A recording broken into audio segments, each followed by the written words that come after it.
Hi, this is Stray Passer, and welcome to my video entry to Dr. Hasslein's contest. He's having a giveaway contest, and he's a fellow YouTuber from the UK, not the UK, I'm sorry, from Australia, and he's having his first contest, his first giveaway. And again, I want to say thank you, Kevin, Dr. Hasslein, for doing this giveaway. Okay, and I also want to mention that I was doing a film series review, and I was watching Planet Apes movies, and there was a character in this movie called Dr. Hasslein in Escape from the Planet Apes, and that's where he got his name from, Dr. Hasslein. Although he said he liked the pronunciation of the name, not because he liked the character or anything, but anyway, he was the guy that wanted to kill Cornelius and Zero's child, played by Eric Braeden, Young and the Restless Victor Newman, for those who want to know who he was. Anyway, he's very generous in giving away 3 great prizes. The first prize is a Godfather 40th Anniversary Edition, which looks fantastic, collection edition. It's Blu-ray, excuse me, and DVD. It's Region B. And then the second prize is The Goonies, the UK Steelbook. It's Region B. And the third prize is a Halloween 30th Anniversary Edition UK Steelbook, which I'm assuming is maybe Region B as well. But he doesn't say, so I don't. Okay, the rules of this contest, of course, you got to be a subscriber, and must be a video response, and your entries have to be at least 3 minutes long, okay, and then answer all 3 questions. Okay, here's the questions. Oh yeah, and this contest ends on February 28th, 11:59 p.m. I'm assuming that's Australian Eastern Standard Time. I'm just guessing, but anyway, here's 3 questions you ask. What's your favorite film trilogy and why? Okay, that's an easy one for me. I'm gonna have to say. You know what? I got it now. At first I was going to go one way, but now I'm going to go the other way. I'm going to go with the Lord of the Rings movies. Just simply because those movies, like I said, I never read the books and stuff, so, I went into it not knowing what it was about, And they were fantasy films, of course, but I absolutely love the whole world, the Middle-earth world, and I love the characters. You cared about the characters. And these movies, of course, was 3 hours long. And normally, I don't think I could sit through a 3-hour movie. I think my attention, I have a short attention span, but these movies are so engrossing, and you care about the characters, and you delve so much into the world that it doesn't bother me, and you actually want to see these movies. And that's the same way it was with the 3 movies, the 3 Lord of the Rings movies. You got into it, and you loved the characters, and you got immersed in the world, and you cared what happened to the characters. And that's a great story, of course, and great direction by Peter Jackson, and great performances by the actors. But once that world, you get invested in a world, and you can sit there for 3 hours plus and watch these movies, they're doing something right. And that's why I say The Lord of the Rings is my absolute favorite trilogy. Okay, I love the movies, and I got so different versions of it. I absolutely love that whole world. And I have to say, Lord of the Rings, I was going to go Star Wars originally, but Star Wars is really 6 movies now, which I don't even count the prequels, but I'm going to go with Lord of the Rings, okay, for my favorite film trilogy. Okay, and I hope that's the why is a sufficient answer. Okay, what's a movie that you think defines the 80s? Oh, that's a good question. I'm going to go with,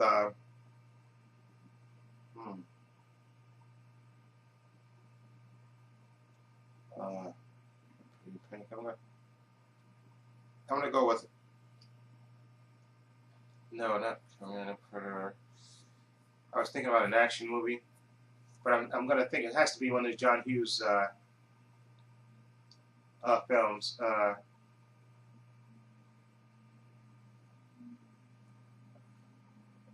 gonna go with 16 Candles, because I just think that defines the 80s, because it's that was a comedy, of course, with teenagers, of course, that were smarter than their parents think, and parents, of course, didn't understand them, of course. And John Hughes, always his movies were good comedies, good drama, and it always was like a lesson or something. It got to a point where the characters learned a lesson towards the end of the movie. Okay, and they came out the other side. You had fun along the way. People, you had great drama, great comedy, and so I'm going to go 16 Candles. I absolutely love that movie, just for everything that happens in that movie. You got wacky characters in it. You got the geek.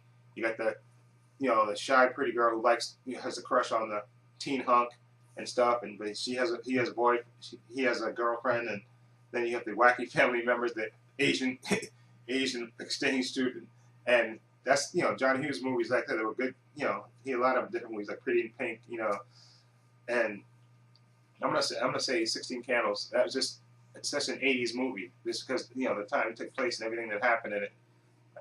That's pure 80s for me. Okay, so I'm gonna go 16 Candles for that. Okay, now what's your favorite sequel to a horror film? Okay, that's easy. Well, not easy, but I'm gonna go with Frankenstein Meets the Wolfman. Now, the reason I say that is because it's a sequel to two movies. It's a sequel to The Wolfman, 1941's Wolfman, and I believe 1941's Ghost of Frankenstein. I'm not sure about the date when Ghost of Frankenstein came out, but it's a sequel to both of those movies. Of course, and this is a spoiler for those who haven't seen it. The end of The Wolfman, okay, the original, Lon Chaney one version with Claude Rains as his father, he winds up killing the Wolfman. Claude Rains, who plays Lon Chaney Jr.'s father, of course, not knowing that he's the Wolfman, he kills him. Then, of course, he transforms back into a son, of course, and it's horrifying. It's a tragedy, and that's how it ends. Okay, with the Wolfman being killed. Okay, so you think, okay, you can't go nowhere after that. Okay, and then of course, Ghost of Frankenstein ends when one of the sons, not a wolf, I think I was in Son of Frankenstein. The other, I forgot what this is Frankenstein's son's name is in this movie, but he basically, Igor brings the monster to him, to help, and he basically wants to. First, he's going to dissect the monster, but then he thinks if he can give the monster a correct brain, the monster would, he could undo all his father's work. All the bad reputation that that his brother and his father have. Even though in Son of Frankenstein, at the end of it, his son left as left kind of as a hero. But anyway, that was his goal. The one Frankenstein's son to replace the evil brain out of the creature and put a good brain in it. But of course, Igor blows that plan to hell by conducting one of Frankenstein's son's bitter rivals, who works with him, to swap the good brain with even eviler brain, with Igor's brain itself. Okay, and of course, the creature is evil, and he turns the gas on the people, and he winds up because his blood doesn't match, Igor's blood doesn't match the creature's blood. So of course, the creature goes blind.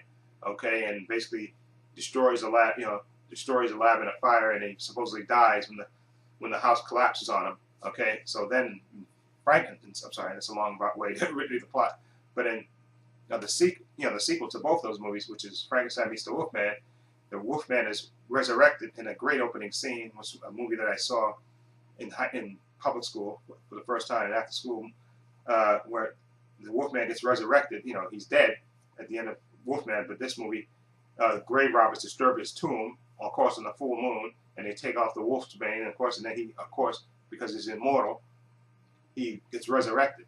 Okay, and then, of course, he goes on to try to explain who he is to people, but they don't believe him. And then there's another attack. He has another spell, and then he escapes from the hospital. He goes looking for the Gypsy Maliva, who basically tells him she's surprised to see him and he can't cure her. And he asks for help, but she said she can't heal him, but she knows somebody that can help him, Dr. Frankenstein. So he goes with Maliva the Gypsy to the Frankenstein village to find him. But of course, Frankenstein is long dead. The original Frankenstein is long dead. So of course, the Wolfman changes once again, and then gets chased by the town people, and he actually falls into down a shaft, and basically where he discovers the creature. And the creature has been frozen in ice. The creature that you thought died or got burnt in Ghost of Frankenstein actually got preserved in ice. Okay, and of course, the Wolfman, Lawrence Talbot, digs him out to try to find a cure, maybe. But of course, it all goes to hell when the doctor who was treating him follows him there, and then he's supposedly going to kill the creature and cure the Wolfman, and kill the Wolfman, Lawrence Talbot as well. But of course, he powers up the monster, and of course, the monster goes berserk, and then the Wolfman changes, and there's a big clash, and then it goes off with the capsule getting blown up. So I explained the plot way too much. Okay, but that's my contest entry for you, Kevin, Dr. Hasslein. I'll leave a link to your channel somewhere in here so people can sub to you and enter your contest. Your contest again ends on the 28th of February. Again, 11:59 p.m. I assume that's Australian time. Again, thank you for having this contest and giving away these 3 great prizes. Again, I think I rambled along way too much in this video, and I apologize for that. But anyway, like I said, I'll leave a link also in the description box below. Okay, please sub to him and give him some love. He's a really knowledgeable film. He does great reviews, and he's real knowledgeable, and he has a nice, easy going tone. I like his videos because he has a nice, easy going manner when he does his reviews and stuff, and very knowledgeable. You can tell. Okay, so anyway, that's my review. Not review. This is my contest entry. Okay, for you, Kevin. Okay, and again, this is so. Thank you again for having this contest, and please, people, sub to him and show him some love. And this is Trey Pastor saying so long and take care.